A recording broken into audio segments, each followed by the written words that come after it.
Hello বন্ধুরা, তোমাদের জন্য নিয়ে এসেছি এই প্রথম ডাইনামাইট কিস ড্রামা। এই ড্রামাটা একটু বেশি রোমান্টিক।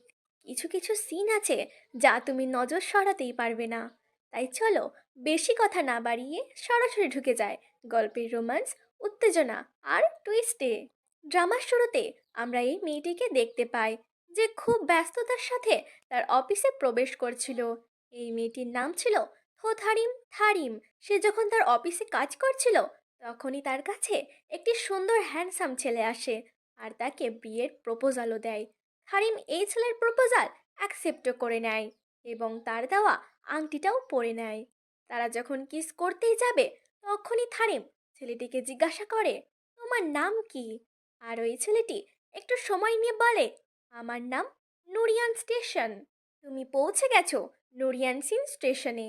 আর তখনই তার পাশে থাকা সকল মানুষ জোরে জোরে স্টেশনের কথা বলতে থাকে। আর সিন চলে আসে বর্তমানে।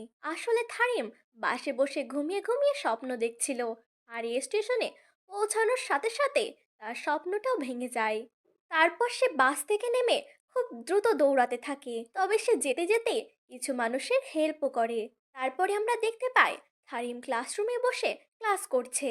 আসলে এটা কোনো স্কুল বা কলেজের ক্লাসরুম ছিল না, এটা একটি চাকরির ক্রসিং সেন্টার ছিল। ক্লাস করতে করতে টিচার সবাইকে বলে, তোমরা কেন এই ক্লাসে ঘুমাচ্ছ? তোমরা কি থাইমকে দেখে কিছু শিক্ষা নিতে পারো না? সে কখনোই ক্লাসে ঘুমায়নি। আর এত ভালো স্টুডেন্ট তোমরা কোথায় পাবে, যে পরপর 5 বছর পরীক্ষা দেওয়ার পরেও একটা পরীক্ষাতেও পাশ করতে পারেনি? আর তার 30 বছর বয়সে সে এখনো কোনো চাকরি পায়নি। ক্লাসের শেষে হারেম টিচারের কাছে যায় আর বলে, আমাকে আজকে ওইভাবে অপমান না করলে কি হতো না স্যার? তখন স্যার ব্যাগ থেকে একটি টোকেন হাতে দিয়ে দেয়। আর থারিন তো খুব খুশি হয়ে স্যারকে বলে, আপনার যখন ইচ্ছা তখনই আমাকে অপমান করবেন, কোনো সমস্যা নেই। আসলে ওই টোকেনটা থাকলে খুব সহজে ফ্রিতে এই ক্রসিং সেন্টারে 1 মাস এসে পড়তে পারবে। থারিমের বান্ধবী তাকে বলে, তুই কেন এত অপমান সহ্য করিস? তারপর থারিম ওই টোকেনটা দেখিয়ে বলে, 1 মাসের বেতন ম্যানেজ করতে হবে, আমার অনেক বেশি কাজ করতে হতো। এরপরে ওই মেয়েটা তাকে বলে, তুই তো অনেক বেশি কথা বলতে পারিস, তাহলে কেন বারবার ভাইভাতে গিয়ে আটকে যাস? থারিম কিছু না বলে বাড়িতে আসার জন্য বাসে উঠে পড়ে। বাসে যেতে যেতে সে ভাবছিল, আমার এত বয়স হয়ে যাওয়ার কারণে আমি সিভিল সার্ভিসের পরীক্ষা দেওয়ার জন্য প্রস্তুতি নিচ্ছি, কিন্তু বারবার এটাতেও হেরে যাচ্ছি। আর এগুলো ভাবতে ভাবতে সে গাড়ির গেটের সামনে এসে পড়ে। তার সকল চাপা কষ্ট লুকিয়ে সে মুখে একটা মিথ্যা হাসি নিয়ে বাড়ির ভেতরে প্রবেশ করে। হারিম তার মাকে বলে, আমার বোনের বিয়ের জন্য আমি কিছু জামা কাপড় নিয়ে এসেছি। আমার বোনের বিয়েতে তো আমাকে সুন্দর লাগতেই হবে। এটা হচ্ছে তার ছোট বোন থাং, সামনে তার বিয়ে। থাং থারিমকে একটি টিকিট দেয় আর একটা লাক্সারি হোটেলের রুম বুক করে দেয়। ওই টিকিটটা ছিল যে আইল্যান্ডের। হারিম প্রথমে তো খুবই খুশি হয়ে যায়, তবে সে দেখতে পায় 6 থেকে 9 তারিখ পর্যন্ত তার জন্য হোটেল বুক করা হয়েছে। তখন সে বলে, 8 তারিখে তো বিয়ে। হাং তখন বলে, শোনো দিদি, আমার শ্বশুরবাড়ির লোকেরা সবাই জানে তুমি অনেক বড় একটা চাকরি করো, আর তুমি অনেক বছর ধরে আমেরিকাতে সেটেল হয়েছো। বিয়েতে অনেক মানুষ আসবে, আমি চাই না যে তারা জানুক আমার বড় বোন এখনো কোনো চাকরি করে না। থারিম আবারও তার কষ্ট লুকিয়ে মুখে হাসি দিয়ে বলে, আমি তো যাব, আমার তো খুব আনন্দ হচ্ছে, আমি কোনোদিনও যে আইল্যান্ডে যাইনি। আর সে এগুলো বলে গান গাইতে গাইতে রুমে চলে যায়। আসলে থারিম হ্যাংয়ের কথায় অনেক বেশি কষ্ট পেয়েছিল, তবে সে প্রকাশ করতে পারেনি। এদিকে আমরা এই হ্যান্ডসাম ছেলেটিকে দেখতে পাই। আসলে এটাই হচ্ছে আমাদের গল্পের নায়ক। এনার নাম হলো মিস্টার জাং সি ওয়ান, শর্টকাটে আমরা মিস্টার জাং বলেই ডাকবো। তো মিস্টার জাং ছিলেন ডেভেলপার। তিনি দেশের বাইরের বিভিন্ন বড় বড় কোম্পানির সিইওদের সাথে বিভিন্ন ধরনের ডেভেলপ নিয়ে কথা বলে এবং অনেক ডেভেলপও খুঁজে দেয়, যার কারণে তার অনেক বেশি প্রফিটও থাকতো। এদিকে একটি বড় কোম্পানির সিইও তাকে বলে, আমরা তোমার সাথে কাজ করব এবং 10 গুণ বেশি টাকা দেব, কিন্তু আমার শর্ত হলো এই ডেভেলপার হতে হবে মিস্টার কিম। তার চেয়ে বড় ডেভেলপার আর কেউ নেই। ওনার কথায় মিস্টার জাং তো রাজি হয়ে যায়। এরপর মিস্টার জাং ও তার ম্যানেজার চিন্তা করে কিভাবে মিস্টার কিমকে তারা রাজি করাবে এই কাজের জন্য। তার আগে তারা দুজনে এত বড় ডিল হওয়ার কারণে একটু একটু পার্টি করতে চলে যায়, যেখানে ম্যানেজার তো সব মেয়েদের সাথে ফ্লার্ট করতে শুরু করে, কিন্তু কোনো মেয়ে তাকে পাত্তা দিচ্ছিল না। এরপর মিস্টার জাং ও তার ম্যানেজার ড্রিঙ্ক করতে শুরু করে। মিস্টার জাং বলে, সত্যিকারের ভালোবাসা বলতে কিছুই নেই, মানুষ শুধুমাত্র টাইম পাস করার জন্যই প্রেম করে। কিছুক্ষণ পর তারা পার্টি থেকে চলে আসে। পরের দিন সকালে আমরা দেখতে পাই মিস্টার জাংয়ের বাসায় একটি মেয়ে এসেছে। সেই মেয়েটির নাম হচ্ছে ইহানা। ইহানা বলে, আমার কাছে দুইটা সুন্দর খবর আছে, একটা খুব ভালো আর একটা শুধু ভালো। ভালো খবরটা হচ্ছে আমরা বিয়ে করছি। এটা শুনে তো মিস্টার জাং তাকে অনেকগুলো কথা শুনিয়ে দেয় আর বলে, আমাদের মধ্যেও কোনো কানেকশন নেই, কানেকশন না থাকলে কিভাবে আমরা সংসার করব। এই কথা শুনে ইহানা বলে, তাহলে চলো আমরা এক্ষুনি একটা কিস করি, কিস করলে বোঝা যাবে আমাদের মধ্যে কোনো ধরনের কানেকশন আছে কিনা। তারা দুজন যখন খুব কাছাকাছি আসে তখন মিস্টার জাং তাকে বলে, তোমার এই লিপস্টিকটি তোমার ঠোঁটে মোটেও মানাচ্ছে না। আর এটা বলে সে দূরে সরে যায় আর ইহানাকে তার ঘর থেকে বের করে দেয়। এইদিকে আমরা আরেকটি সুন্দর হ্যান্ডসাম ছেলেকে দেখতে পাই। এই ছেলেটি ছিল থারিমের বেস্ট ফ্রেন্ড আর তাদের বাসায় ভাড়াটিয়াও। এই ছেলেটি একজন সিঙ্গেল ফাদার ছিল, তাই থারিম জুনির জন্য ব্রেকফাস্ট এনেছিল। আর সে এসে তার এই ছেলে বেস্ট ফ্রেন্ডকে তার ছোট বোনের সবকিছু কথা খুলে বলে। থারিমের বেস্ট ফ্রেন্ড বলে, একটা কাজ করো, এবার তুমি যখন যে আইল্যান্ডে যাবে তখন তুমি নিজের জন্য একটা সুন্দর বয়ফ্রেন্ড খুঁজে নাও। পরের দিন থারিম প্রতিদিনের মতো ব্যাগ গুছিয়ে এয়ারপোর্টে চলে যায়। এয়ারপোর্টে এসে বড় পোস্টারে কিম জং ওয়ান ওই ডেভেলপের বিজ্ঞাপন দেখতে পাই। আর তখনই সিন চলে আসে অতীতে। আসলে এই মিস্টার কিম থারিমের এক্স বয়ফ্রেন্ড। একদিন তারা দুজন রেস্টুরেন্টে বসেছিল এবং আজকে ছিল তাদের অ্যানিভার্সারি। তাই থারিম তার বয়ফ্রেন্ডকে যে আইল্যান্ডে দুইটা টিকিট গিফট করতে চায়, মানে তার আর তার বয়ফ্রেন্ডের জন্য। কিন্তু মিস্টার কিম থারিমের সাথে তখনই ব্রেকআপ করে দেয়। সে শুধুমাত্র ব্রেকআপ বলে চলে যায়নি, বরং থারিমের অনেক বেশি অপমান করেছিল। এবার সিন চলে আসে বর্তমানে, যেখানে আমরা দেখতে পাই মিস্টার জাং যে আইল্যান্ডে মিস্টার কিমওয়ানের সাথে দেখা করার জন্য এয়ারপোর্টে এসেছে। থারিম ও মিস্টার জাং দুজনেই যে আইল্যান্ডে পৌঁছে যায়। হারিম মনে মনে চিন্তা করে, জীবন আমাকে যতটা কষ্ট দিয়েছে আমি আজকে ততটাই আনন্দ করব। তাই সে সব জায়গায় ঘুরতে শুরু করে, কিন্তু তার সাথে কেউ ছিল না। সবাই কারো না কারো সাথে এসেছিল, কিন্তু সে পুরো একা ঘুরছিল। তাই থারিম খুব বোরিং ফিল করছিল। সে যখন বোরিং ফিল করে রুমের দিকে যাচ্ছিল তখন তার দেখা হয় তারই কলেজ লাইফের একটি বান্ধবীর সাথে। এই মেয়েটির নাম হচ্ছে সুজিন। থারিম তার বান্ধবীকে দেখে অনেক বেশি খুশি হয়েছিল। সুজিন থারিমকে বলে, আমি আমার বয়ফ্রেন্ডের সাথে এসেছি। তখনই সেখানে সুজিনের বয়ফ্রেন্ড চলে আসে। সুজিনের বয়ফ্রেন্ড আর কেউ ছিল না, বরং মিস্টার কিমই ছিল। কিমকে নিজের বান্ধবীর বয়ফ্রেন্ড হিসেবে দেখে থারিম তো অনেক অবাক হয়ে গিয়েছিল। তাও সে নিজেকে সামলে মিস্টার কিমকে হাই হ্যালো করে। সুজিন জিজ্ঞাসা করে, তুমি কি তোমার বয়ফ্রেন্ডের সাথে এসেছো নাকি তুমি এখনো সিঙ্গেল? থারিম অনেক কিছু ভেবে বলে, আমি আমার বয়ফ্রেন্ডের সাথে এসেছি, সে আজকে অনেক ব্যস্ত, তাই আমি একাই ঘুরতে এসেছি। হারিম তখনই ফোন আসার বাহানা করে সেখান থেকে চলে যায়। তারপর সে একটা ছোটখাটো রেস্টুরেন্টে গিয়ে অনেক বেশি ড্রিঙ্ক করে। আর তার মা ফোন দিলে সে বলে, আমি অনেক বেশি এনজয় করছি আর অনেক ভালো ভালো খাবার খাচ্ছি। কিছুক্ষণ পর আমরা দেখতে পাই হারিম সমুদ্রের পাড়ে এসে দাঁড়িয়ে আছে আর সে তার ভাইভার দিনগুলোর কথা ভাবছিল। আসলে থারিম একটি ছোট্ট কলেজ থেকে পড়াশোনা করেছে, তাই তার ভাইবাতে আর এই ছোট কলেজের নাম নিয়ে সবাই অনেক বেশি হাসি তামাশা করছিল। থারিম অনেকবার আত্মহত্যা করার চেষ্টা করেছে, কিন্তু পারেনি। এগুলো ভেবে থারিম কান্না করছিল। তখন এসে দেখতে পায় মিস্টার জাং নদীর পাড়ে এসে চিৎকার করে বলছে, আমি পারবো। মিস্টার জাং এর এমন কথা শুনে থারিম ভাবে সে হয়তো আত্মহত্যা করতে এসেছে। তাই থারিম গিয়ে মিস্টার জাংকে পেছন থেকে জড়িয়ে ধরে আর বলে, তুমি এটা করতে পারো না, এটা করা মোটেও সহজ নয়, এটা করা মোটেও সহজ নয়। আমাকে দেখো, আমার কাছে না আছে কোনো বয়ফ্রেন্ড, না আছে আমার বাবা, না আছে কোনো চাকরি, আমি তো এমন করছি না। এগুলো শুনে মিস্টার জাং তাকে জোরে করে ধাক্কা মারে আর সে যখন পড়ে যেতে যাবে মিস্টার জাং তাকে বাঁচিয়ে নেয় আর তারা দুজনেই হাসপাতালে চলে যায়। ডক্টররা বলে কিছুই হয়নি, আসলে সে অনেক বেশি ড্রিঙ্ক করেছে। এটা শুনে মিস্টার জাং ওখান থেকে চলে আসে। এদিকে থারিম ঘুম থেকে উঠলে তাকে একটি বড় লম্বা বিল ধরিয়ে দেওয়া হয়। বলে, আমি কেন তার বিল দেব? তখন এই কাউন্টারের মেয়েটি বলে, মিস্টার জাং বলে গিয়েছে আপনি নাকি তার বিল পরিশোধ করবেন। হারিম কিছু উপায় না পেয়ে বিল পরিশোধ করে দেয়, কিন্তু তার কাছে মাত্র কিছু টাকা ছিল যা দিয়ে সে নিজের হোটেল পর্যন্ত যেতে পারবে না। তাই সে অনেক কষ্ট করে হাঁটতে হাঁটতে তার হোটেলে পৌঁছে যায় আর ক্লান্ত হয়ে ওখানেই ঘুমিয়ে পড়ে। পরদিন সকালে মিস্টার জাং সুন্দর করে রেডি হয়ে হোটেলের বুফেতে ব্রেকফাস্ট করছিল। আর এইদিকে ওই হোটেলের বুফেতেই বসেছিল থারিম, আর সেও ব্রেকফাস্ট করছিল। এরপর থারিম মিস্টার জাং এর কাছে যায় আর বলে, কালকে তোমার বিল আমাকে দিতে হয়েছে, আর আমি তোমার জীবনও বাঁচিয়েছিলাম। এখন তুমি খুব মজা করে বুফেতে ব্রেকফাস্ট করছো। মিস্টার জাং দেখতে পায় মিস্টার কিম তার পেছন থেকে আসছে তার কাছে। তাই সে কিছু না বলে ওখান থেকে যেতে চায়, কিন্তু থারিম তাকে আটকে দেয় আর বলে, আমার টাকা দিবে, তারপর আমি তোমাকে যেতে দেব।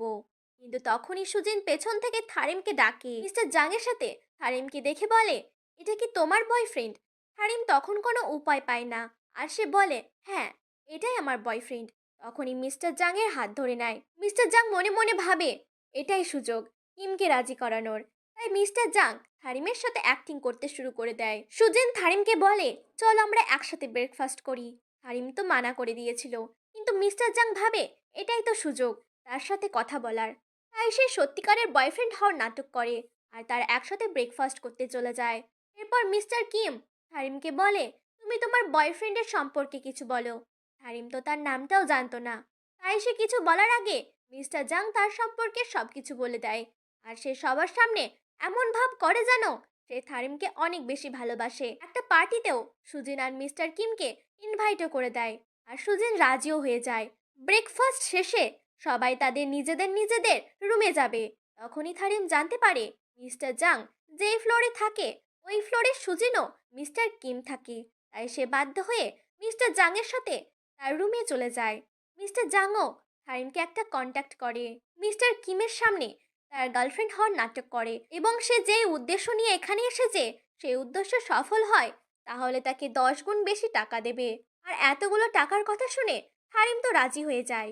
মিস্টার জাং থারিমকে একটি সুন্দর শপে নিয়ে যায় আজ রাতের পার্টির জন্য ড্রেস কিনতে।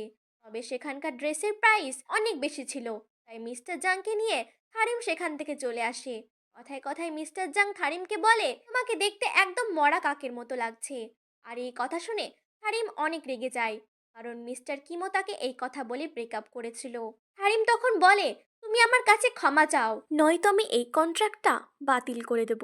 রোড ক্রস করতে গিয়ে একটি গর্ভবতী মহিলা তার সব ফল ফেলে দেয়, আর থারিম তাকে সাহায্য করতে চায়। এটা দেখে মিস্টার জাং ভাবে আসলেই তার এই কথাটা বলা মোটেও ঠিক হয়নি। তাই সে থারিমের কাছে ক্ষমাও চায়, আর তারা চলে যায় রাতের পার্টির জন্য রেডি হতে। মিস্টার জাং যেমন যেমন চাচ্ছিল তেমন ভাবেই থারিমকে রেডি করাচ্ছিল। আর সবকিছু শেষে তো থারিমকে অনেক বেশি সুন্দর লাগছিল। থারিমকে এত সুন্দর রূপে দেখে মিস্টার জাং তো অবাক হয়ে যায়। থারিমকে কিন্তু আসলে অনেক বেশি সুন্দর লাগছিল।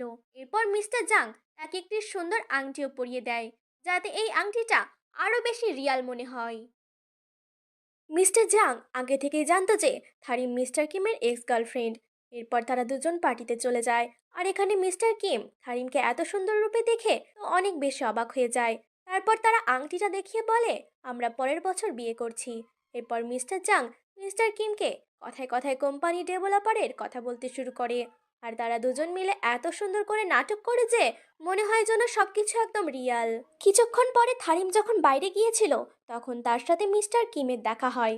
মিস্টার কিম তাকে বলে, আমি জানি এসব কিছুই নাটক, তুমি শুধুমাত্র টাকার জন্য মিস্টার জাংয়ের সাথে কাজ করছো। আরও অনেক ধরনের অপমান করতে থাকে। তবে থারিম বলে, তুমি ওই চাকরিটা করবা কি করবা না এটা তোমার সিদ্ধান্ত, কিন্তু আমি মিস্টার জাংকে অনেক বেশি ভালোবাসি, এবং আমরা পরের বছর বিয়েও করব। এটা বলে সে ওখান থেকে চলে আসে। এরপর মিস্টার কিম মিস্টার জাংকে বলে, তোমরা তো পরের বছর বিয়ে করছো, তাহলে তুমি নিশ্চয়ই থারিমের বাবা মার সাথে দেখা করেছো। মিস্টার জাং বলে, হ্যাঁ, আমি দুজনের সাথেই দেখা করেছি, তবে তার বাবার সাথে দেখা করেছি ছবিতে। যদি তার বাবার সাথে সামনাসামনি দেখা করতে পারতাম তাহলে অনেক বেশি ভালো লাগতো। থারিমের তখনই মনে পড়ে যে সে সমুদ্র পাড়ে একবার মিস্টার জাংকে বলেছিল যে তার বাবা নেই। এই কথাটা কিন্তু সে খুব ভালোভাবেই মনে রেখেছে। মিস্টার কিম আরও অনেক কিছু জিজ্ঞাসা করতে শুরু করে, কিন্তু থারিম শরীর খারাপের বাহানা দিয়ে ওখান থেকে চলে আসে। তখন থারিম মিস্টার জাংকে বলে, ওখানে থাকলে মিস্টার কিম আরও অনেক কিছু জিজ্ঞাসা করতো তোমাকে। মিস্টার জাং তখন বলে, আমার তো মনে হয়েছিল সে তোমার ওপর অনেক বেশি জেলাসি ফিল করছে। আর সে তখন আরও বলে যে তুমি একটা কাজ করো, তুমি তার সাথে কথা বলে একটি ডিনারের প্ল্যান করো। সমস্যা নেই, আমি তোমাকে এর ফি আরো বাড়িয়ে দেব। তোমার টাকা নিয়ে চিন্তা করতে হবে না। তখনই মিস্টার কিম তাদের কাছে আসছিল তাদের এই কথা শোনার জন্য। হারিম কিছুতেই মিস্টার জাংকে চুপ করাতে পারছিল না, তাই সে কোনো উপায় না পেয়ে মিস্টার জাংকে কিস করে ফেলে। এরপর থারিম বলে, তোমাকে আমি থামাতে পারছিলাম না, তাই এটা করতে হয়েছে, তুমি কিছু মনে করো না। কিন্তু মিস্টার জাং আবারও তাকে কিস করে। কিস করার পরে থারিম বসে বসে চিন্তা করে, এটা আমার দিয়ে কি হয়ে গেল, আমি তো এটা করতে চাইনি, এখন আমি তার সামনে কিভাবে যাব। আর এদিকে মিস্টার জাং তাদের ওই কিস করার বিষয়টা নিয়ে ভাবছিল। তখনই থারিম মিস্টার জাং এর কাছে আসে।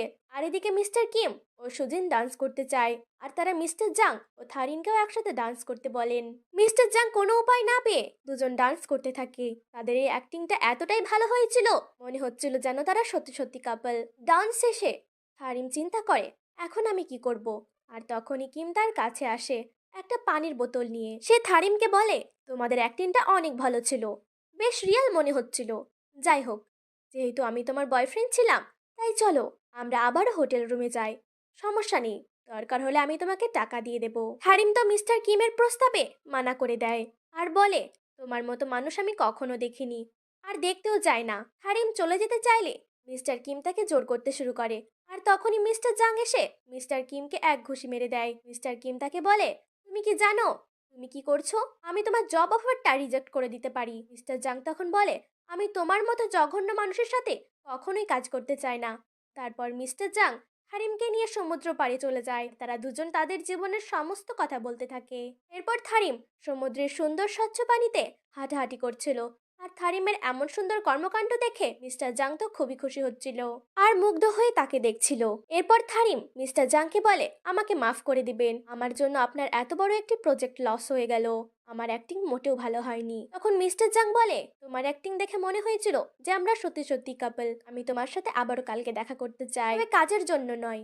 আমি তোমার সম্পর্কে আরো জানতে চাই, কারণ ধীরে ধীরে আমি তোমাকে পছন্দ করতে শুরু করেছি। এটা শুনে থারিম একদম থমকে যায়। আর তখনই মিস্টার জাং তাকে ডেটে যাওয়ার কথা বলে। এদিকে আমরা দেখতে পাই রাতে থারিম তার রুমে বসে বসে মিস্টার জাং এর সবগুলো কথা ভাবছিল আর মনে মনে অনেক আনন্দ পাচ্ছিল। আর অন্যদিকে আমরা মিস্টার জাংকে দেখতে পাই যে থারিমের ওই কিসের কথা ভুলতেই পারছিল না। তাই সে তার ম্যানেজারের কাছে ফোন করে আর বলে, তোমার মতে কি মনে হয় রিয়েল কিস কেমন হয়? আর এগুলো বলতে বলতে সে ঘুমিয়ে পড়ে। অন্যদিকে আমরা একটি ন্যাচারাল বেবি নামক কোম্পানি দেখতে পাই। এখানে কিছু বাচ্চাদেরকে নিয়ে অনুষ্ঠান করানো হচ্ছিল আর এই মেয়েটি দাঁড়িয়ে দাঁড়িয়ে দেখছিল। এই মেয়েটি হচ্ছে মিস্টার জাং এর বড় বোন। এই কোম্পানিটি হচ্ছে তার বাবার। এই মেয়েটি তার বাবাকে খুশি করার জন্য 5 বছরের পুরো একটি প্ল্যান রেডি করে দেয়। আর অন্যদিকে আমরা দেখতে পাই হারিম ও মিস্টার জাং তাদের প্রথম ডেটে আসে। হারিম ও মিস্টার জাং খুব আনন্দের সাথে দিন কাটাচ্ছিল। তার মনে হচ্ছে জীবনের সবচেয়ে সুন্দর মুহূর্ত উপভোগ করছে। তারা দুজন সাইকেল চালায়, অনেক ঘোরাফেরাও করে। তারপর তারা খেতে চলে যায়। তারা তাদের পছন্দ মতো খাবার অর্ডার করে। হারিম ও মিস্টার জাং অনেক আনন্দে ছিল। বলে, আমি এখানে প্রথম আসলাম, অনেক বছর হয়ে গেছে, আমি ঘরের ভিতরে বন্দি ছিলাম। মিস্টার জাং তখন জিজ্ঞাসা করে, কেন? তখন থারিম বলে, ফ্যামিলির কিছু সমস্যার কারণে। তারপর ঘুরতে ঘুরতে থারিম একটি বড় গাছ দেখতে পায় আর সে মিস্টার জাংকে বলে, এমন একটা গাছ আমার বাড়ির সামনেও রয়েছে, আর আমি মাঝে মাঝে ওখানে গিয়ে বসে থাকি। তারপর সে একটি সুন্দর 4 পাতা বিশিষ্ট গাছ দেখতে পায়। ওই গাছটি মিস্টার জাংকে দিয়ে দেয় আর বলে, এমন একটি দিন উপহার দেওয়ার জন্য আপনাকে অনেক ধন্যবাদ। এরপর তারা দুজন চলে যায় সমুদ্রের মাঝখানে। মিস্টার জাং তাদের জন্য একটি বোট ভাড়া করছিল। হারিম মিস্টার জাংকে জিজ্ঞাসা করে, আপনার বস তো আপনাকে অনেক বকবে, কারণ আপনি এতদিন ছুটি কাটাচ্ছেন। তখন মিস্টার জাং বলে, আমি তো কোম্পানির বস। আর সে থারিমকে তার বডি দেখায়। তারপর তারা বিভিন্ন বিষয় নিয়ে কথা বলতে থাকে। মিস্টার জাং হাত ধরে থারিমকে ওপরে উঠাতে গেলে সমুদ্রের ঢেউয়ে বোট নড়ে যায় আর থারিমও পানিতে পড়ে যায়। আর মিস্টার জাং এটা দেখে সাথে সাথে পানিতে নেমে তাকে উঠে নিয়ে আসে। এরপর থারিম আর মিস্টার জাং একে অপরকে কিস করে আর তারা রুমের ভিতরে চলে যায়। তবে কিছুক্ষণ পর থারিম বলে, আমরা তো গোসল করিনি। তাই মিস্টার জাং গোসল করতে চলে যায়। আর এদিকে আমরা দেখতে পাই হারিমের মাকে। আজকে থারিমের ছোট বোন হাজং এর বিয়ে, তবে তার মা বরকে কোথাও খুঁজে পাচ্ছিল না, কারণ এই গুন্ডাগুলো তাকে নিতে এসেছিল। তারপর আমরা দেখতে পাই হাজং এর বর বাথরুমে লুকিয়ে আছে আর সে বসে বসে ওই গুন্ডাগুলোর কথা শুনছিল। ওই গুন্ডাগুলো বলছিল যে আজকে আমি টাকা না পেলে তাকে মেরেই ফেলবো। তাই এই ছেলেটি হাজংকে নিয়ে পেছন থেকে পালিয়ে যায়। তখনই থারিমের মা ঘরের ভিতরে আসে আর এসে দুজনকে খুঁজে পায় না। ওই গুন্ডাগুলো থারিমের মার গলা চেপে ধরে আর বলে, তুই কোথায় রেখেছিস তোর মেয়েকে? তারপর থারিমের ওই বেস্ট ফ্রেন্ড সোনু তার মাকে বাসায় নিয়ে যায়, আর তখনই তার মা দেখতে পায় হাজং মেসেজ দিয়েছে। সেই মেসেজে বলেছে তাদের বাড়ি বন্ধক রেখে তার হাজবেন্ডকে টাকা দিয়েছিল, কিন্তু সেই টাকা শোধ করতে পারেনি। আর এই কথা শুনে থারিমের মার তো হার্ট অ্যাটাক হয়ে যায়। অন্যদিকে থারিম আর মিস্টার জাং এর সম্পর্কে কথা ভেবে অনেক লজ্জা পাচ্ছিল। আর তখনই সোনু কল করে জানায় সে যেন তাড়াতাড়ি বাড়ি চলে আসে, কারণ তার মা হসপিটালে ভর্তি রয়েছে। তাই থারিম মিস্টার জাংকে কিছু না জানিয়ে সেখান থেকে চলে আসে। আর এদিকে মিস্টার জাং তো থারিমকে দেখতে না পেয়ে তাকে খুঁজতে থাকে। অন্যদিকে থারিম হসপিটালে এসে দেখে তার মা বেডে শুয়ে আছে, তাই সে অনেক কান্না করছিল। আর এদিকে মিস্টার জাং থারিমের কথা মতো সে পুরনো গাছের নিচে দাঁড়িয়ে আছে। অন্যদিকে থারিম হসপিটালের বিল দেখে তো অবাক হয়ে যায়, কারণ শুধুমাত্র সার্জারির বিলই এত ছিল, আবার অন্য খরচ তো আছেই। সে কি করবে কিছুই বুঝতে পারছিল না। এগুলো ভাবতে ভাবতে সে তার বাড়ির সামনে পৌঁছে যায়। আর সে বাড়ির সামনে এসে দেখে একটা মানুষ দাঁড়িয়ে আছে। ওই মানুষটি ছিল ব্যাংকের লোক। সে তাকে বলে, ঘর বন্ধক রেখে তোমার বোন টাকা নিয়েছিল, কিন্তু সেই টাকা শোধ করতে পারিনি, তাই এই বাড়িটি আমাদেরকে নিলামে তুলতে হবে। থারিম কি করবে কিছুই বুঝতে পারছিল না।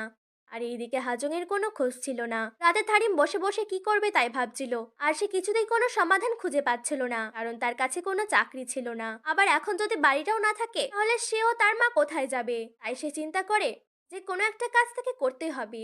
তাই পরের দিন থেকে সে রেস্টুরেন্টে কাজ করতে শুরু করে, আবার রাতে খাবার ডেলিভারি করত, সাথে সাথে সে একটি শপেও কাজ করত। আর এভাবে তার দিনগুলো কেটে যাচ্ছিল। অন্যদিকে আমরা হাজং ও তার হাজবেন্ডকে দেখতে পাই, যারা ওই গুন্ডাগুলোর থেকে লুকিয়ে একটি ছোট ঘরে বাস করছিল।